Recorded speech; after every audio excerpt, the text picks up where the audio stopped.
90 лет со дня рождения Николая Николаевича Тарского. Светлая память об этом удивительном человеке навсегда останется в сердцах всех, кто его любит. Новым поколением, а значит, долго будет... Увековечение памяти выдающихся людей нашей республики, людей, внесших достойный вклад в историю нашей республики, это важная составляющая государственной политики нашей республики.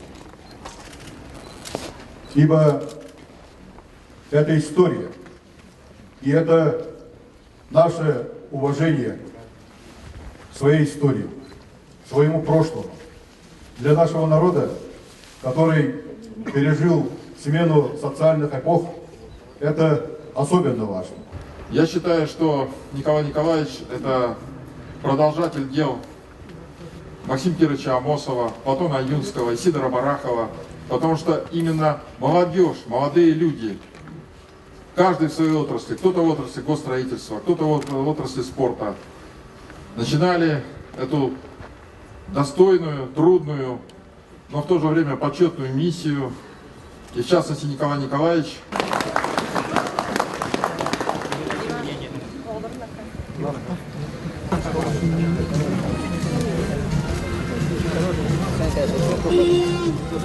Чувство гордости за отца и то, что имя его не забыто. Это естественно, вот это вот. Такое чувство, будем говорить.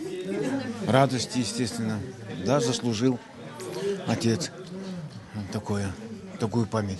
Именно вот при таких событиях начинаешь ощущать, значит, насколько имя отца и его деятельность, сохранились в памяти людей, да.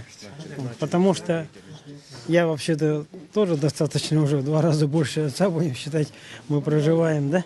А иногда сталкивался с таким, какого-нибудь молодого человека спрашиваешь, а он говорит: Тарский, какая-то там легенда. Он вообще был ли на свете? Вот, как бы уже немножко забывается такая память. Вот. Но эти события, конечно, они немножко упрочняют, восстанавливают дела,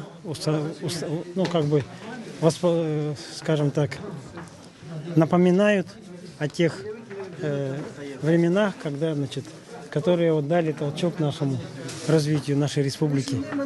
Поэтому, кроме радости, мы ничего не ощущаем, понятно.